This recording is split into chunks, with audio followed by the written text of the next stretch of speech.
Good afternoon, everybody. Game Time Brian here, just checking in on my lunch. Just go over a few topics regarding the Cowboys in this offseason that's going to blow up starting this week with the Combine. The Combine anymore seems like it's more of a way to talk about stuff, get things done, talk to your own free agents, look at trade market, talk to other GMs. So this should be a pretty interesting week when it comes to the Dallas Cowboys. We have a lot. We have 19 free agents. It's a lot, and we really do need to identify who we're going to keep. You know how a Catboy, he waits till the last minute. He wants a bargain at every position. I think it hurts us in the draft. I know we're a great drafting team, but I just think that we need to get back to at least bringing in a couple players of our own that we have to have back. Pay them. Just get them in the fold. But I see that Jalen Ramsey is, on the trade market. They're looking to unload him big time. He's looking at wanting a raise. I had no idea that when I saw Jalen Ramsey's age, what his age was. I had no idea that he is only 28. I forgot that he came out and he was real young. He'll be 28 for the season. He just turned 28 in June. So, that's a move I would do. They're trying to say that they want a number one. I don't know that, man. I don't know that I would give a one. But at that position, at 26, where we're picking, well, technically we're, the 27th spot, but because Miami forfeited their pick, we get the 26th spot. I'd rather go with a guy like Ramsey. He could play at corner now. We need him now. And you could extend him. And then he could, transition to safety, when he starts to slow down. He's slowed down a little bit, but he's still a top 5 corner in my mind. And to pair him up with Diggs, I'm all for that. I was really surprised when I saw that his age, I'm all for getting Jalen Ramsey in here. I would want to do it for a 2.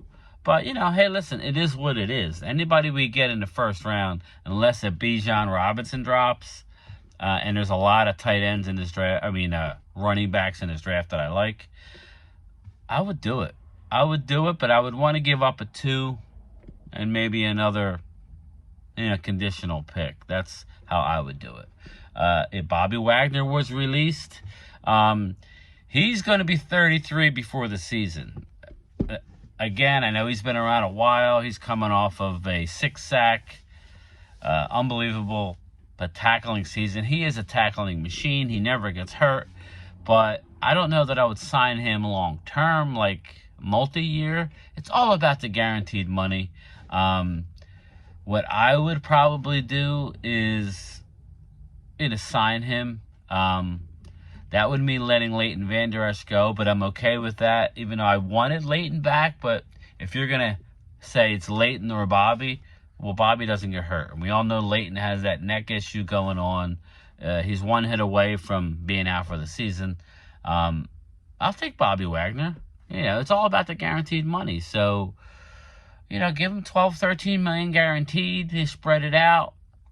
Make the numbers look however, but it's really all comes down to the guarantees. That would really help Michael Parsons, Damone Clark. Bobby Wagner is still a force in this league. I wouldn't give him huge money. As you see, he didn't get huge money last year. That was all smoke and mirrors. But I would say I'm in for Bobby Wagner. Catboy, I don't know that he'll do that. He's trying to get a bargain. So, I don't know. And then we go to our wide receivers. I'm on record saying I would want to trade for Stephon Diggs, but I'm not going to hold out my breath for Stephon Diggs. But my issue is we have young receivers on our team. So I keep hearing people say, well, we could draft a receiver in the first round. Really? I mean, we have Tolbert, who ain't going nowhere, is going to get a big look this year. And we have Simi Fajuco, who hasn't done anything, but is a very young, fast, tall receiver. We can't take on yet another real young receiver unless it's a stud. And there's just really not many real good receivers in this draft. They're all about the same once you get past the first couple, and even them are they have a lot of downside. I keep hearing the Tennessee receiver, Hyatt. It's Jalen Hyatt. He's a speedster. He's not the biggest guy. I would rather just go out and get a receiver. If we're not going to get Ramsey, then make sure we get a receiver. We need to fill up one of those holes via trade. Just my opinion. I mean, you already got young receivers at the position. We got CD that we need to get re-signed, and Gallup's not going anywhere. So we need to allot our draft picks in a better way.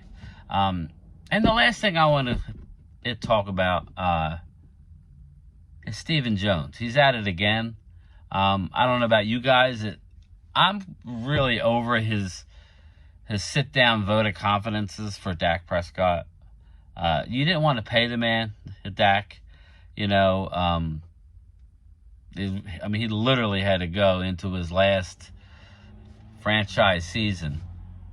Or no, they franchised him, and then, they just didn't want to pay him. And then they finally paid him, and then they took weapons away from him. So it was kind of like, are you trying to do this to Dak? We don't need your vote of confidence, man. Aren't you busy enough, heading to the combine and looking at players and, worried about your own free agents? Why are we talking about Dak? Dak's not going anywhere.